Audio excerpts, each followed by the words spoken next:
Oh boy, this episode of the Pokemon anime has Pikachu in it, my favorite Pokemon. What about Charizard? Everyone likes that. Was that the dragon with the spike on his head? I forgot. Verlisify would not be proud of you.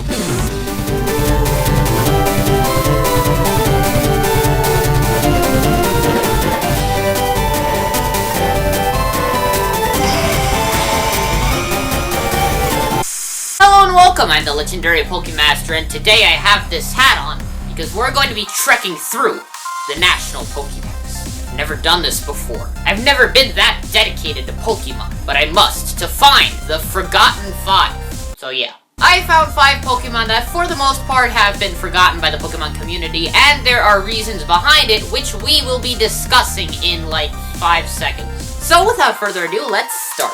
Number 5, Stunfisk. Before I actually start, I need to say that there are a boatload of forgotten, underrated, or unused Pokemon. Basically, the final evolutions of cool-looking Pokemon and every Gen 1 Pokemon get the attention while the rest kinda just step back off the front stage. But since most of them are unknown for similar reasons, I'm narrowing down this list to a top 5. And I'm starting that off with Stunfisk. Now, I know that this Pokemon was in the main series as Silence Pokemon, but it doesn't really have anything going for it other than that. It's not very memorable. I mean, it stuns you, and it's a Fisk.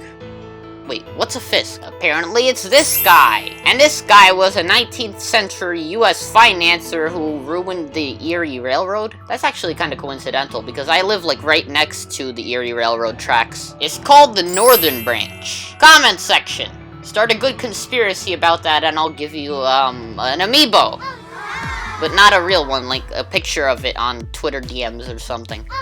But getting back to the actual topic at hand, Stunfisk doesn't really have any exceptional moves, looks, or abilities. And considering its typing gave it somewhat of a disadvantage, it eventually just fell into the catalog. Number 4, Basculin. Yet another Gen 5er, I wonder why. This seems like it will be remembered just because every region has its own iconic fish Pokemon, as it does an iconic bird Pokemon and a normal type Pokemon. But there were quite a few great, more easy to access, and worthwhile to train water types in Generation 5. Samurott you could just train up your Oshawott for, and I bet most people picked Oshawott because there's Tepig, and then like, I guess Snivy was good for competitive, but anyway. There were others like Caracosta and Seismitoad that just had more to offer. And unlike previous water types, it doesn't even evolve, allowing for no good boost of its mediocre stats. A cool looking Pokemon I have to admit, but nonetheless one that was overtaken by others. Number 3, Chingling. I personally thought that this Pokemon and its evolution, Chimecho, were pretty cool, especially in the Mystery Dungeon series. But if you use either of them against a psychic type like Alakazam, who's been around for much longer and has a better resume, I guess, there really is no chance for this evolution line. It learns some good moves, but the way that you train a Pokemon is usually a determining factor in whether or not people will use it frequently. Alakazam is just trading, while Chingling uses the always tedious task of tightening a Pokemon's friendship, plus it also needs to be at night. Here's basically the handbook for that.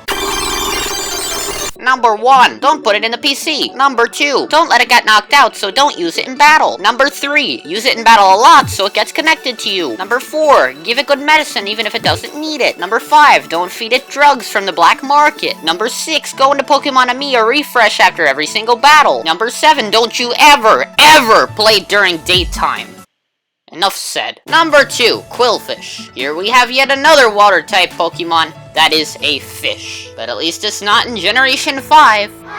This Pokemon has somewhat low stats, which wouldn't usually be a problem if it evolved. But it doesn't. Ha! Here, you get 430 base stat total and nothing else. Have fun with that special defense at 55, Verlisify. But honestly, this Pokemon got left back for the same reasons as the previous ones. Subpar stats, not having really anything special about it, and having much more promising Pokemon of the same type in its generation.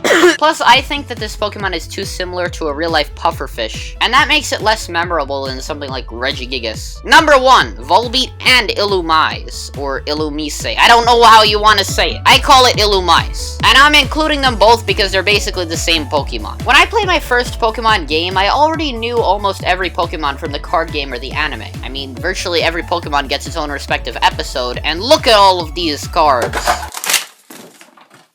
Oh. But when I first encountered Illumi, I had no idea what this was. This is a Pokemon? And then I didn't even find out about Volbeat until a year later when I was browsing Bulbapedia. These were just basically generic bug-type Pokemon that were kinda used as filler, because they really had nothing to offer over the rest. No special moves or unique abilities for these two. It doesn't even have decent stats like most of the previous selections potentially could have. It's just a Firefly, and that's it. The main question about people considering these Pokemon is, why take that up when you could have so many other options? Like a fire-breathing dragon, or aura-sensing jackal, or like seizure-producing flamingo. I think that this statement extends to almost all of the Pokemon here. Why use it over this? And although quite a few of them are good in their own right, they don't really stack up against the majority perception. But this is only my list, so what do you think? Can you remember some forgotten Pokemon? Please leave some down below in the comments, and also tell why they're neglected. You could also subscribe to see videos like this twice a week. Regardless, I'll probably play Breath of the Wild on Wii U, and I'll see you in the next video.